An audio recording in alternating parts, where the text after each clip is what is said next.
Avoir quelqu'un qui sait t'écouter, avoir quelqu'un qui est là pour toi, avoir quelqu'un qui te soutient, une personne qui ne te juge pas, une personne qui sait te soutenir quoi qu'il arrive, hein, même lorsque tu n'atteins pas forcément peut-être les objectifs que tu t'es fixés, ou alors même quand tu n'as pas le comportement adéquat, une personne qui saura être toujours là pour toi. Ça n'a pas de prix. Et cette personne, justement, c'est toi. Hein. C'est vraiment... je ne dis pas qu'il n'y a que toi qui puisse le faire. Je pense sincèrement qu'il y a effectivement des personnes bienveillantes qu'on appelle les amis, quoi. Les vrais amis. Qui sauront être là, même quand tu ne vas pas bien, qui sauront te rappeler que tu es une personne géniale, même quand toi, tu as la tête dans les chaussettes. Je ne dis pas. Mais je dis juste que ça a besoin de commencer par toi. Comme ça te permet aussi de savoir ce que ça veut dire. Eh bien déjà de s'aimer et de ne pas tolérer n'importe quoi de n'importe qui. Et en plus d'avoir le choix quant aux personnes ensuite que tu laisses entrer dans ta vie.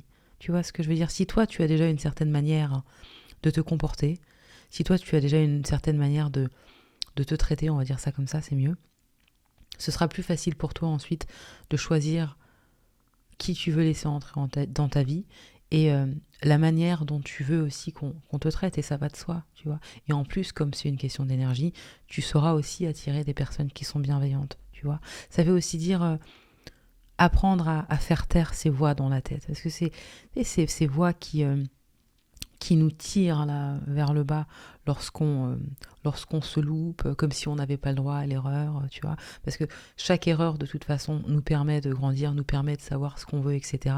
Mais dès qu'on se trompe, tu vois, c'est comme si on était encore le petit enfant et tout le monde nous pointe du doigt. Ah, tu t'es trompé. Ah.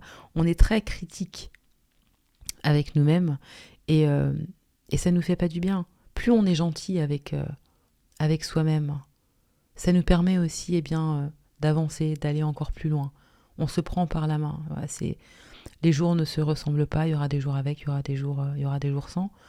Et il faut qu'on puisse s'accompagner comme ça tout le temps, mais c'est pas en se tirant vers le bas, tu vois, en se parlant mal, en ne s'encourageant pas, qu'on pourra faire quelque chose, quoi. C'est important d'être à l'écoute de soi-même, de développer vraiment une réelle relation et à partir de là, de continuer dans sa lancée, quoi. Admettons, tu t'es fixé quelque chose, tu n'arrives pas et à la fin de la journée, tu n'as pas réussi à accomplir cette fameuse chose. Plutôt que de te tirer vers le bas en disant, mais voilà, de toute façon, j'arrive à rien, vois les choses du bon côté, dis-toi, ok, j'ai fait du mieux que j'ai pu, demain, je recommencerai. Même si ça fait la 10e fois que tu dis ça, ne baisse jamais les bras, ne t'abandonne jamais, ne te tire jamais vers le bas. Parle-toi toujours de manière positive, accompagne-toi, essaye de comprendre le pourquoi du comment. Pourquoi est-ce que ça fait 10 fois que tu n'y arrives pas?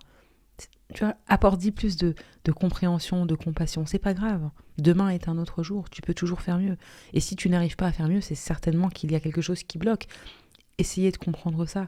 C'est déjà aussi un acte d'amour, plutôt que de se tirer vers le bas en disant, ouais, de toute façon, je suis un bon à rien ou bien je suis une bonne à rien, c'est pas étonnant que ceci. Et puis après, on est dans ses pensées, et qu'est-ce qui se passe?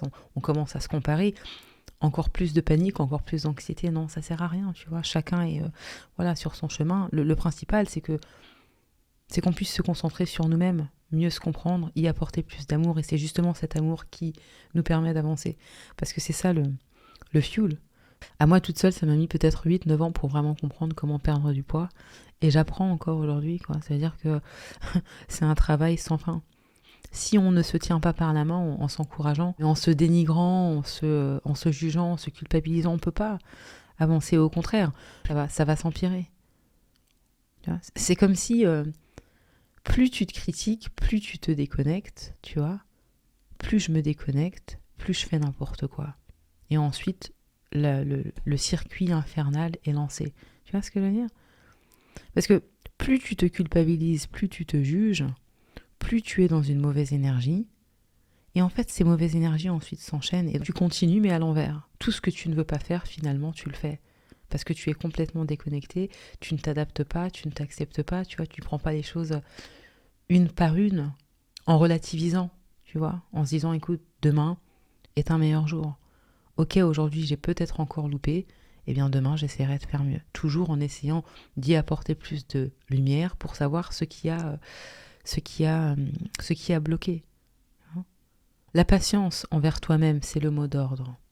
Que tu ne veuilles pas avoir de patience envers les autres, voilà, fais ce que tu veux. Mais envers toi-même, si tu n'as pas de patience, tu vas te casser la figure. Parce que sans patience, tu ne peux pas te comprendre. Tu ne peux pas guérir non plus.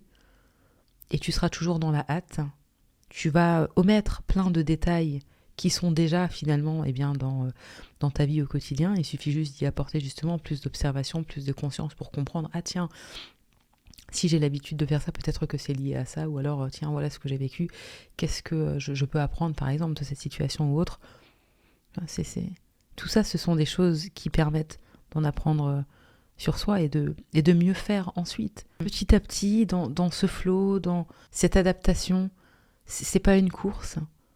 Je ne suis pas en compétition avec quelqu'un. Mon intention, c'est tout simplement de faire mieux qu'hier et de devenir la meilleure version de moi-même à ma manière. Tu vois ce que je veux dire ? Mais c'est pas quelqu'un d'autre qui peut définir ça, tu vois. Et généralement, quand on commence à shifter sa perception ou bien ses pensées vers l'extérieur, c'est le moment où on oublie réellement ce qu'on veut. Parce qu'on se compare, parce qu'on prend des objectifs qui finalement ne sont même pas les nôtres. Et ensuite, on panique et on devient plus critique. Non, non. Tu es ton meilleur ami, tu es ta meilleure amie. Tu es la seule personne sur qui tu peux compter. Tu dois être la personne sur qui tu peux compter. Ça ne veut pas dire, encore une fois, qu'il n'y a pas de personnes avec qui tu peux parler, qui pourront t'aider, qui sont bienveillantes. Mais ça veut dire que si toi, tu n'es pas là pour toi, ce sera difficile ensuite, effectivement, pour l'extérieur. Parce que le moment où, admettons même, quelqu'un n'est pas là pour toi, tu vas être déstabilisé. Tu ne sauras pas te recentrer parce que tu auras fait de l'autre personne ton roc. Ta raison d'être, ta raison de vivre. Ta raison de vivre, c'est ton âme. Et ensuite, à partir de là, tu vois, les choses se mettent en place, quoi. Personne ne peut te chérir comme toi, tu peux le faire pour toi. Et plus tu le fais pour toi-même, plus tu vas libérer les autres. Moins tu seras dépendant des autres. Et ça va te faire plaisir aussi de voir que, voilà, chacun est dans son individualité. Tu auras beaucoup plus de plaisir justement à partager avec des personnes qui sont dans cet état d'esprit.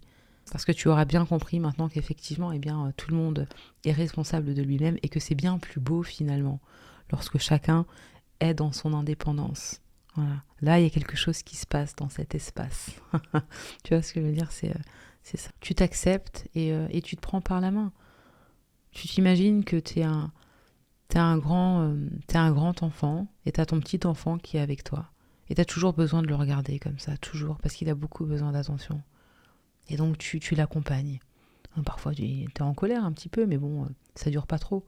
Tu acceptes aussi cette colère et puis après tu lui parles et puis ensemble vous transformez cette colère. C'est vraiment comme ça qu'il faut le voir, quoi. Il faut vraiment qu'on puisse s'accompagner. Voilà, le premier amour, c'est toujours soi-même. Et on en a beaucoup besoin. Il y a plein de choses comme ça qu'on fait au quotidien qui sont auxquelles on réfléchit pas. On se brosse les dents, on se lave, voilà, on mange. C'est pareil avec prendre soin de soi, quoi. Ce sont des petites choses, mais qui ont un énorme impact, quoi. Voilà. Écoutez, c'est tout pour moi aujourd'hui. Vous pouvez me retrouver sur mon site internet. Tout est dans la description. Prenez soin de vous. À bientôt.